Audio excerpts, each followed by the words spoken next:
Opinion Operation Sindoor. India's opposition should not undermine government. In a democracy, the government will always be criticized by opposition voices even when its policies and actions are not wrong. How else will the opposition find political space for itself? When one talks of the opposition, it includes social activists, journalists, political commentators, and others who are also critical of the government for ideological, intellectual and other reasons. But such criticism should not be at the cost of larger national interest. These broad opposition circles in India are creating controversies over the post-Pahalgam Operation Sindoor against Pakistan, which abets its propaganda and plays into the hands of anti-Indian lobbies abroad. The Congress is particularly vociferous in its attacks on the government. It has made an issue of the ceasefire that India has accepted. President Donald Trump has created the ground for this by announcing the ceasefire even before India and Pakistan could do so, giving the impression that India had succumbed to US pressure. The Congress and others are aware of Trump's penchant for loose and exaggerated talk and his obsession to be seen as a peacemaker. His inconsistent and contradictory commentary on the Ukraine conflict, sometimes showing an understanding of Russia's military action and at other times condemning it and threatening more sanctions, should give thought to those who would take him at his word.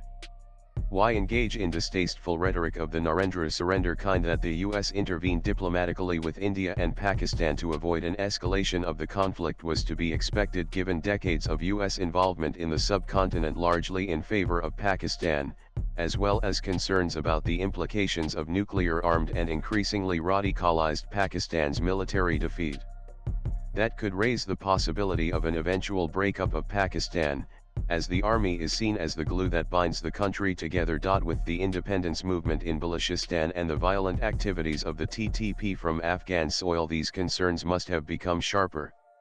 The US has always backed a strategic balance in the subcontinent which requires a Pakistan capable of standing up to India, even if this is not the only reason for America's soft handling of that country. Irrespective of the US role, would the Congress have wanted the military action to continue? To what end and at what cost? One can legitimately argue that a prolonged conflict was neither in India's plans nor seen as desirable.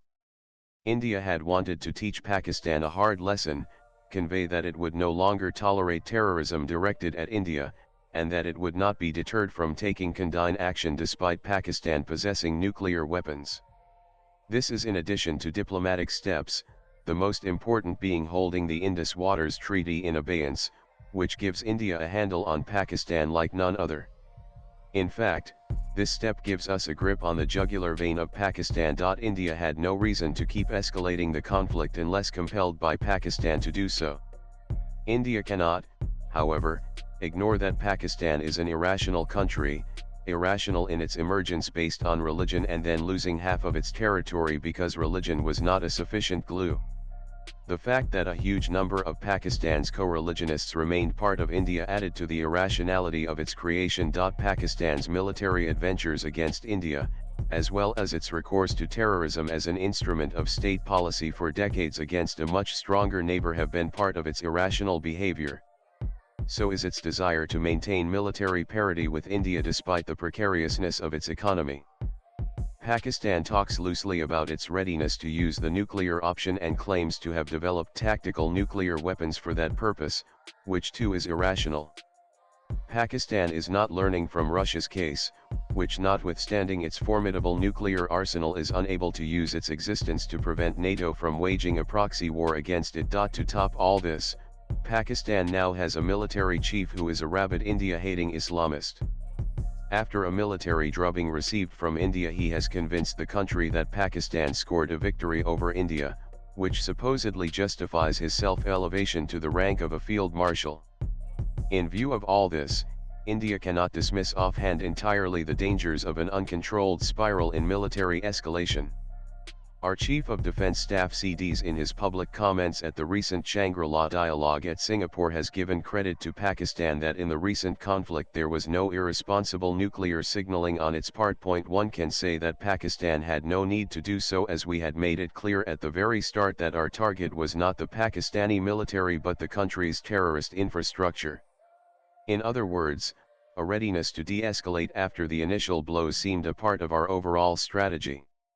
One assumes that the CDS's intention was to dramatize the danger of the India-Pakistan conflict going nuclear, as well as to rebut Trump's exaggerated claim that he had helped to avert a nuclear showdown in the subcontinent by his intervention and thus prevented loss of millions of lives. India does not need a prolonged military conflict with Pakistan. India has already very substantially raised the level of dissuasion when it comes to Pakistan using the terror weapon against it.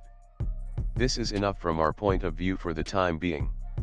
India's priority will remain its economic growth, developing its industrial manufacturing base, including in the defense sector, becoming part of global supply chains, investing in critical technologies, increasing its weight in the international system so that it can have more say in shaping the rules of global governance. India's ambitious agenda of Viksit Bharat by 2047 can be derailed by an all-out conflict with Pakistan. To say India has been hyphenated with Pakistan because of Trump equating them in his remarks and offering to mediate in resolving the Kashmir issue has no real basis. The major partners of India, including the EU, are not following his ill-considered comments. Trump is needlessly causing wrinkles in India-US ties. U.S. relations with India are incomparably wider and deeper than those with Pakistan. India, a 4.2 trillion economy, has become the world's fourth largest economy this year, whereas Pakistan's 411 billion economy is surviving on IMF bailouts. The U.S. trade with India stands at 200 billion, whereas it is a mere 7.4 billion with Pakistan. India is part of the Quad and is a proponent in the Indo-Pacific concept aimed at deterring China, whereas China is Pakistan's closest defense and economic partner. India is part of the G20, is an invitee to the G7 meetings because of its stature, has vast pools of human talent in technology areas which the US and the West seek to benefit from, and so on. Undoubtedly, the international media and think tank narrative on the outcome of the India-Pakistan conflict has been tilted in Pakistan's favor. This is not new because on India-Pakistan issues the narrative has always been biased against India. This narrative was shaped during the Cold War when non-aligned India was perceived to be pro-Soviet Union and Pakistan was an ally. India broke up Pakistan in 1971 against US wishes. Ties at the military level between the US and Pakistan have been nurtured over the years and remain close under the aegis of US Central Command. The US media and that of Europe by and large reflects ingrained prejudices and what the deep state in these countries wants to be propagated. This media think tank narrative has been more interested in how many Indian aircraft Pakistan shot down to highlight Pakistan's success, the inferior performance of French Rafales and the superior one of Chinese platforms. To argue that India should have been transparent about its losses in the interest of credibility is playing the game of pro-Pakistan lobbies. Look at the way the Western governments and lobbies are projecting the political and military aspects of the Russia-Ukraine conflict, without any concerns about transparency and credibility. It has never announced the losses of its equipment to Russia in the Ukraine conflict. The manner in which the blowing up of Nord Stream 2 has been treated is another glaring example. Swipe left for next video. Our own opposition parties are wrong in asking the government to reveal our losses in the recent conflict and are, wittingly or unwittingly, playing into the hands of these foreign lobbies. Kanwal Sibal is a former Indian Foreign Secretary. He was India's ambassador to Turkey, Egypt, France, and Russia. Views expressed in the above piece are personal and solely that of the author. They do not necessarily reflect News 18's views. Latest blogs.